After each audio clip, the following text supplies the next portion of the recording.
Hello, आज हम लोग देखेंगे समास। समास का संक्षिप्त रूप होता है। संक्षिप्तीकरण या छोटा करना या कम करना। उदाहरण देखेंगे, रसोई के लिए घर। रसोई के लिए घर बोलने से अच्छा है कि हम लोग रसोई घर बोल दें। ये जो रसोई घर है यही समास है। अगला उदाहरण है घुड़सवारी।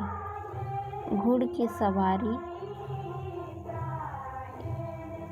की सवारी बोलने से अच्छा है कि हम घुड़सवारी बोल दें। तो ये जो घुड़सवारी है यही समास है।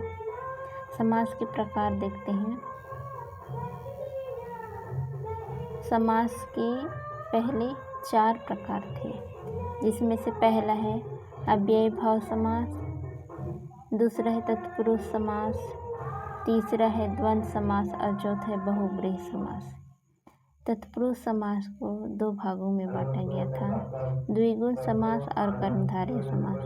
लेकिन अभी वर्तमान में हम लोग पढ़ते हैं समास के 6 प्रकार। जो तत्पुरुष समास के प्रकार था उसको अब समास के प्रकार में ही लिया जाता है।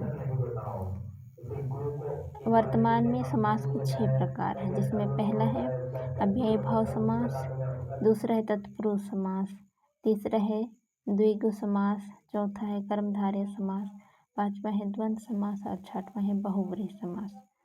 अव्ययी भाव समास को देखते हैं। अव्ययी भाव समास में पहला पद प्रधान होता है। उदाहरण देखेंगे, प्रतिदिन। प्रतिदिन में जो प्रति है वो अव्ययी शब्द है।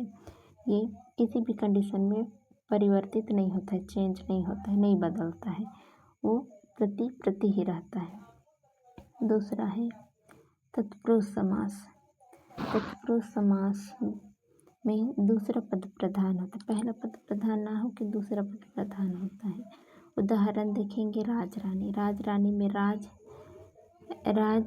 प्रधान ना हो के रानी प्रधान है, दूसरा पद प्रधान है। तीसरा देखते हैं द्विगुण समास।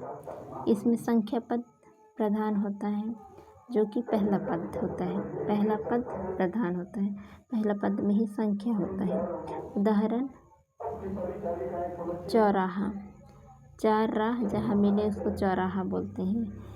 ये तो इसमें देखते हैं जो 4 है वो संख्या पद है और पहला पद है, तो ये द्विगु समास में आएगा। और चौथा है कर्मधारय समास। कर्मधारय समास में दूसरा पद प्रधान होता है। उदाहरण देखेंगे, महात्मा गांधी। पांचवा है द्वंद्व समास। द्वंद्व समास में दोनों पद प्रधान होता है, पहला पद भी प्रधान होता है, दूसरा पद भी प्रधान होता है। इसमें दोनों पद बराबर होते हैं, कोई कम या कोई अधिक नहीं होके दोनों बराबर होते हैं। हम लोग उदाहरण देखते हैं, माता पिता दोनों बराबर हैं। छठवां नंबर है बहुब्रीहि समास। बहुब्रीहि समास में न पहला पद प्रधान होता है न ही दूसरा पद प्रधान होता है। बहुब्रीहि समास में तीसरा पद प्रधान होता है। उदाहरण देखेंगे, दशानन। 10 सिर है जिसका, किसका है? रावण का। तो इसमें रावण तीसरा पद प्रधान हो रहा है। आगे देखते हैं तत्पुरुष समास।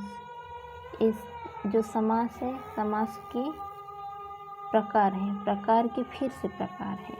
इसमें हम लोग देखेंगे तत्पुरुष समास के प्रकार। तत्पुरुष समास के 2 प्रकार हैं, एक तो संस्कृत वाला और दूसरा है कारक चिन्ह या विभक्ति के आधार पर। जो संस्कृत वाले हैं इसमें से 4 प्रकार हैं। तत्पुरुष समास के 4 प्रकार हैं। पहला है नज तत्पुरुष समास, दूसरा है अलुक तत्पुरुष समास और तीसरा है प्रदीप तत्पुरुष समास और चौथा है उपपद तत्पुरुष समास। ये 4 हैं, जिसमें से परीक्षा में नज में से अक्सर आता है। तो नज तत्पुरुष समास से और प्रदीप तत्पुरुष समास से क्वेश्चन आता है। अगला देखते हैं हम लोग, कारक या विभक्ति चिन्ह तत्पुरुष समास।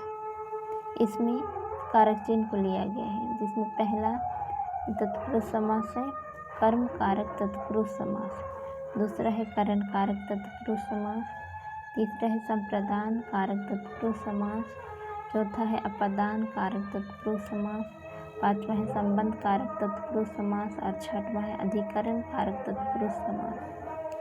इसका डिटेल हम लोग अगला वीडियो में देखेंगे। तो चलिए आगे हम लोग देखते हैं द्वंद्व समास के प्रकार।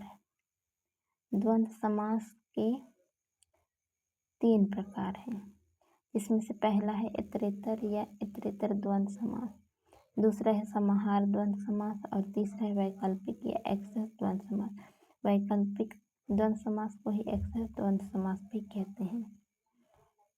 अगला हम लोग देखेंगे, इसका डिटेल भी हम लोग अगले वीडियो पे अधिक उदाहरण लेके पढ़ेंगे। और छठवां नंबर है बहुब्रीहि समास। बहुब्रीहि समास के प्रकार देखते हैं। बहुब्रीहि समास के प्रकार जो कि 4 हैं। पहला है समानाधिकरण बहुब्रीहि समास, दूसरा है व्यतिकरण बहुब्रीहि समास, तीसरा है तुल्ययोग बहुब्रीहि समास और चौथा है व्यतिहार बहुब्रीहि समास। दूसरा नंबर है व्यधिकरण बहुब्रीहि समास और चौथा है व्यतिहार बहुब्रीहि समास। इसका भी डिटेल हम लोग अगला वीडियो में देखेंगे, उदाहरण के साथ बहुत अच्छे से समझेंगे। आज के लिए वीडियो बस इतना ही। Thank you.